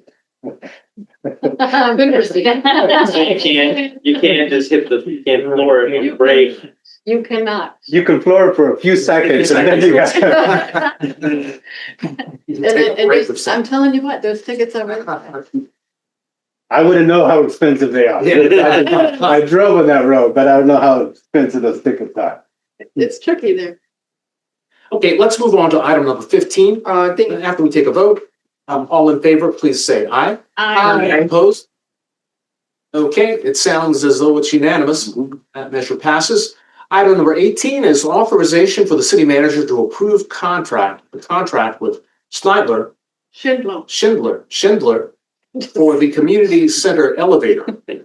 Thank you very much. So there's a memorandum in the packet outlining the request and the proposal for approval. So the elevators in the community center are of great concern, given that in order to get to the second level, to the multipurpose room and to the offices and the other things that are on that room and the gate, for some with a mobility challenge, it's essential. There's no other way to really get up the steps. So this is a very sensitive matter, and I appreciate the progress that we've made in trying to obtain funding to address this. My only concern is the timing, and we talked about this earlier today. So can you elaborate? Sure, we should have a motion on the table first. Okay. I'd like to make that motion. I would like to make a motion and authorize city manager to approve contract with Schindler for community center elevator. We need to read the amount. Yes, 227. I'm saying for 227. $222,271. That's exactly right. That's what's in the memo. Sorry. Okay. So, city manager, can you elaborate Do on? we have a second? Second. Thank you, Mr. Mayor. As council is aware, all of our 3 elevators have exceeded their useful life. And you're also aware that we have been nursing the 2 elevators at the community center. They were breaking down with some regularity last year, and it became a top priority for council through the legislative priorities and bond bill request. So we submitted a bond bill request to our delegation. They were very supportive. We had a nice award ceremony at the seniors event last year, where we received a big check, not just in size, but also for $200,000 to support this project. So $200,000 of the 222 is being funded through the bond bills appropriation in the state. We have received approval by the Department of General Service for that contract with the elevator vendor, and that letter is included in your package. So you see that approval. We as soon as we were given the permission to submit the contract for review, we did so. So we did that over the holiday season because they had a 30-day review period. So if you're wondering why my signature is there with that December date, is we did not want to wait for council to approve this before we send it to the state for approval. We sent that took its 30-day cycle. Now it's before you. We have been in touch with the elevator vendor in terms of a timeline. They're confident that given the lead time and where supplies are, that we would get the equipment that we need for modernization of the elevator sometime in June, July, and there is a 6-week work period. So working on based on the timeline, the earliest we could get the parts would be June. There's a 6-week work period. So looking at mid-August, we can have that work as that'll be the earliest. On the higher end, we'll be looking at a mid-September date. So that's the window that we have to work with. We will work closely with Greg Barda and the team at the community center to ensure that we find a window that minimizes the impact on particularly the senior activities and building and the camps. As you know, if we do this in June and July, that's our busiest time in the community center with all the programming and camps that we have. So we'll work with the team around the schedule. Did I cover that enough, Mr. Mayor? Yes, it did. Yes, it did. You have to be kind of careful around August and September with the Labor Day festival. So many activities. The sooner we can get this done, the better. Right. Nick Burdett? So this is the elevator, this is the one that goes up to the second floor? Correct. Okay. And then where's the remaining 22,271? That's coming from the capital budget. Okay.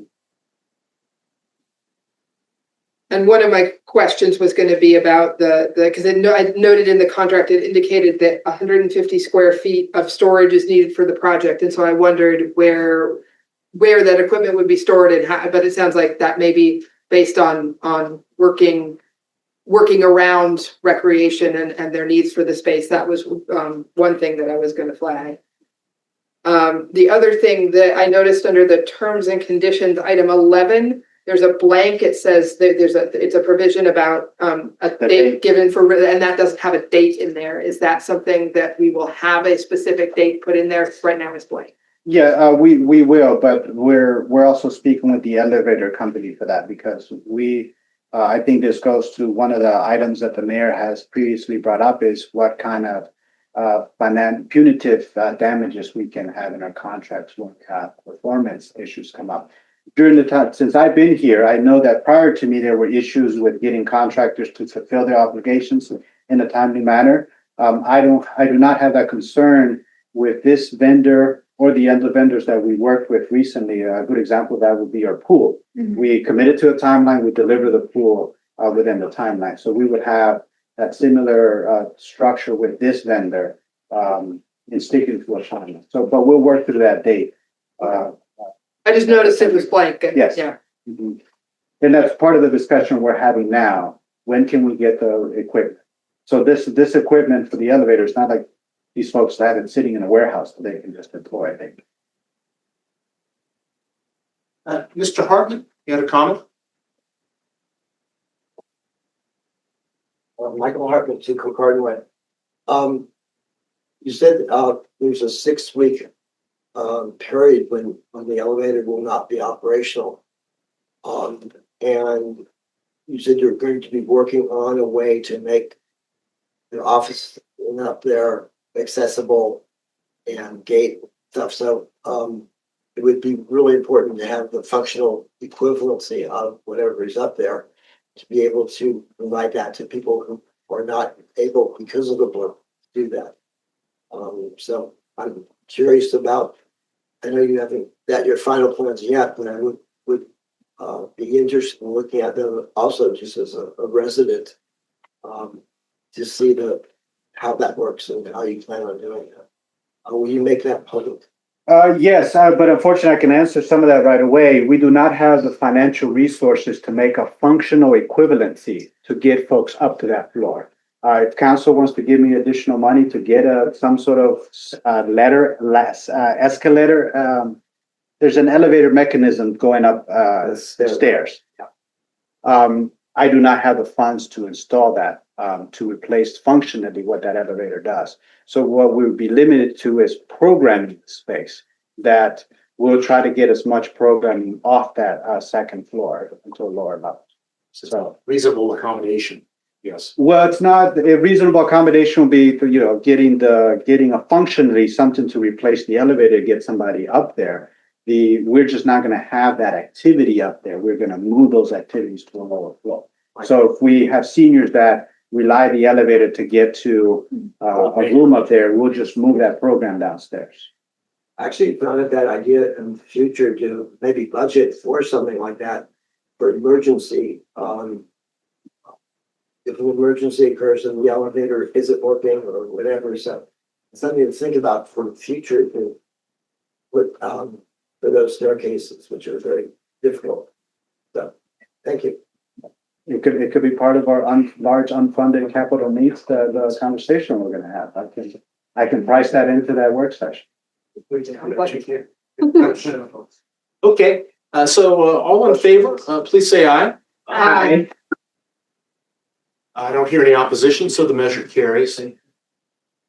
Well, that brings us around to item number 19, council reports. Mayor Pro Tem, you wanted to share some information about the Transportation Planning Board meeting and approving the, was it the 2040 vision plan? 2050. 2050. Yeah, and this was not intended to be for discussion. It was just to put it in the record, but we had discussed previously, the visualized 2050 plan passed in December minus the South Side Express lanes which were removed previously. I had a couple of other notes there. I think the other thing that I noted the other thing in that meeting that was passed were recommendations for this enhanced mobility grant funding that is projects about specifically for older adults and people with disabilities.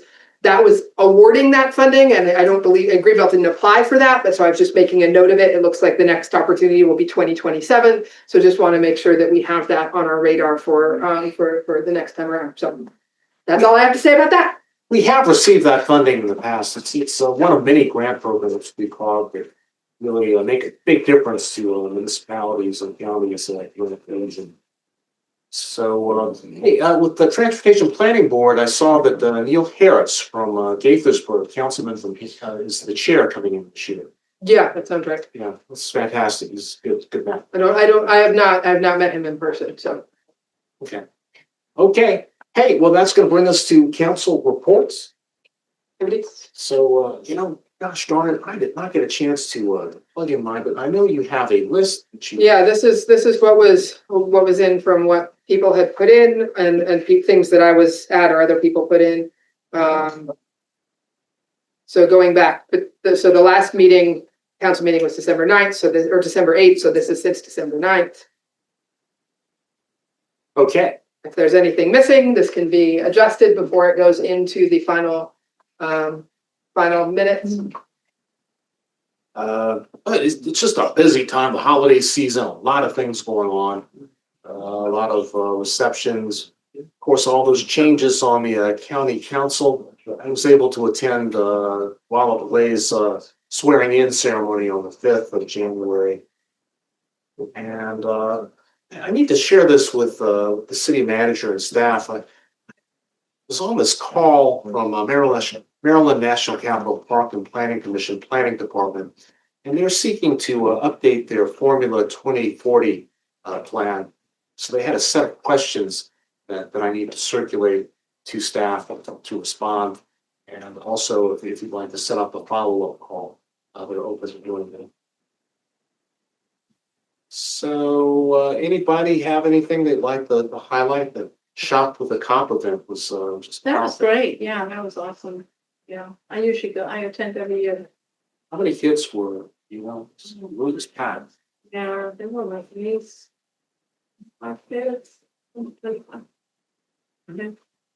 That was great. Great event. Lots of fun. Lots of rapping afterwards.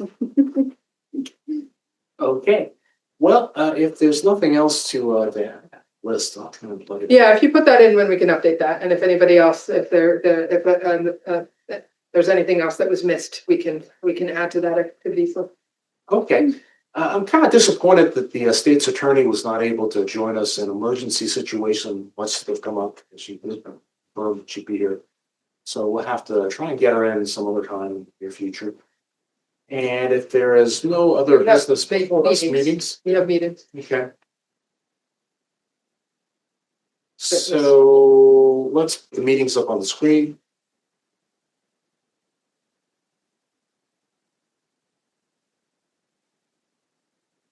And we had a very comprehensive list, January through June.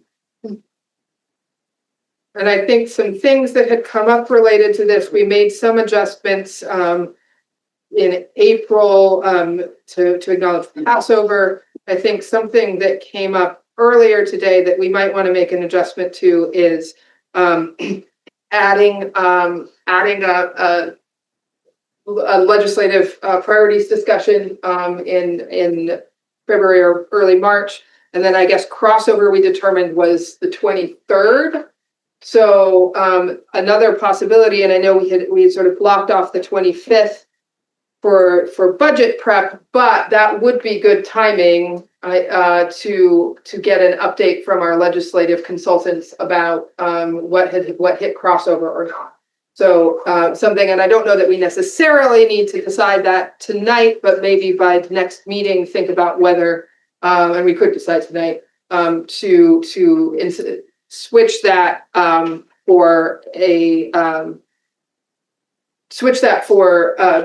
legislative update and hear about the crossover. I think another thing to consider would be if we can condense some of our budget work sessions. I know Councilmember McKinney has maybe some ideas about that could be discussed, to have fewer budget work sessions and have them a little bit more condensed. I think it would be nice to not have any meetings that full week of spring break, because that would allow staff, if they were who have school age kids, to be going on a vacation and a break with their kids. So that would be the 30th.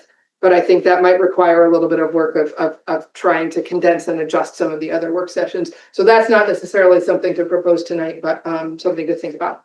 Hey, well, I'm always open to the idea of trying to condense some of the budget work sessions. It's just for our residents, it's hard to follow with having so many different sections to consider. On the one hand, we want to be able to take a deep dive into each section. But on the other hand, if there's an opportunity to condense a couple of sessions, it's a good thing. So the calendar for the budget session has some already budget hearings and budget discussions has already been adjusted a bit to allow more time for us, in particular, between the introduction of budget and the first meeting, got a day or two to actually prepare. So that will be very, very helpful. I do think that it would be a good idea for the council to huddle maybe on February the 11th or the 18th to just talk about the list of bills that we have currently, some of the priorities, so that we get off on the right foot. So are there any other suggestions? Let's try and do that on the 11th. So this is the amended schedule. And it's pretty tight. We've got a lot of work to do. Councilmember McKinney has her hand up. Oh, Councilmember McKinney. Thank you. I guess one thing that I just wanted to highlight, council may have seen, or other residents may have seen, the announcement for the county's budget work sessions. And they basically are doing, I believe, a series of 3 just listening sessions and before they go into their public hearing. And so, as Mayor Pro Tem was mentioning, I think there's a way to condense without losing content by having it in a way where you're structuring the meeting around what people need to hear in a more condensed time frame. The focus may actually help our residents to understand all the things that they're hearing and be able to provide comment at one time versus having to split it out over so many work sessions.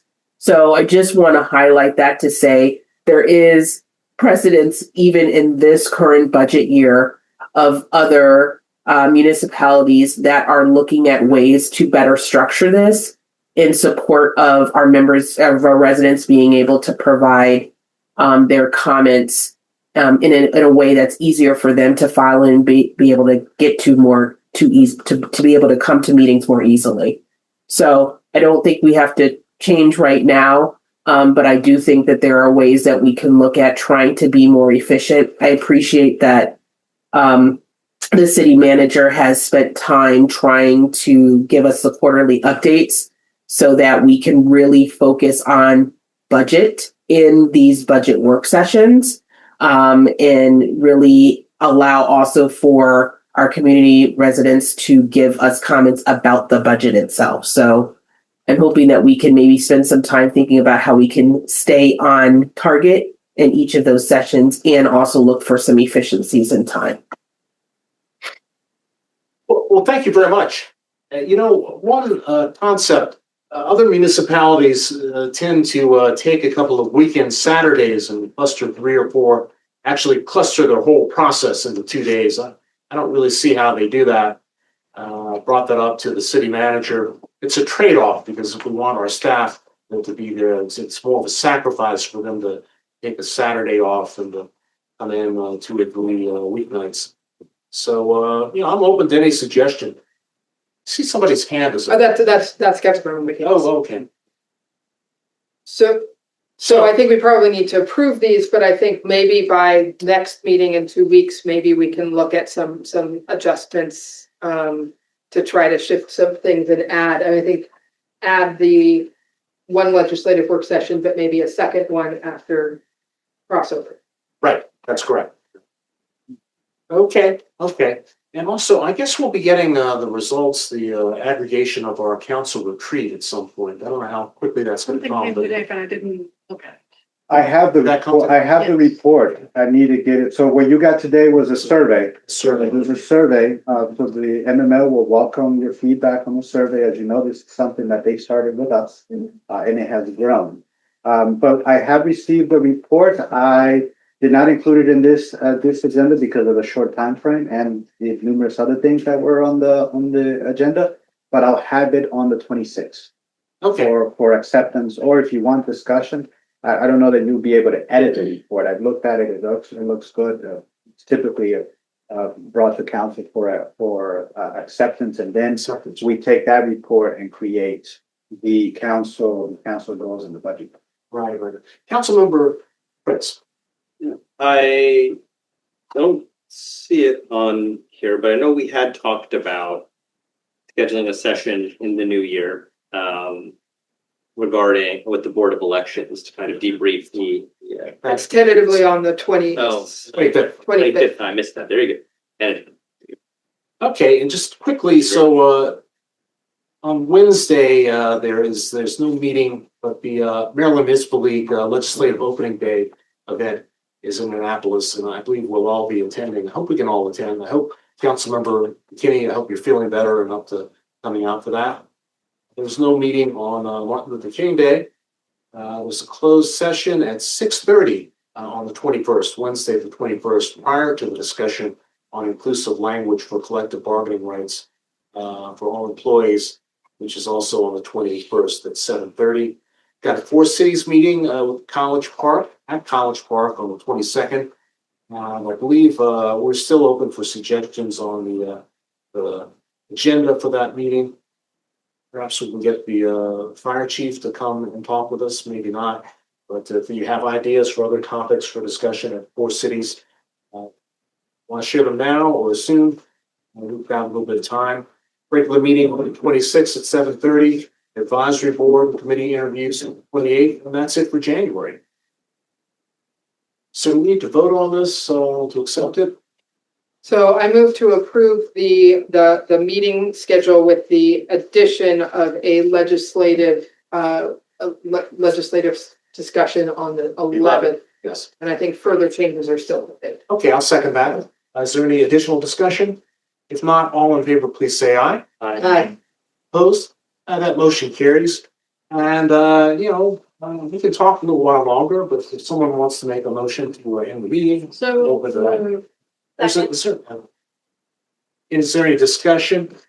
I think this came in after, I think I'll copy this again. Okay. Well, all in favor, please say aye. Aye. Opposed? Motion carries. This meeting is adjourned. Wait, those cookies though.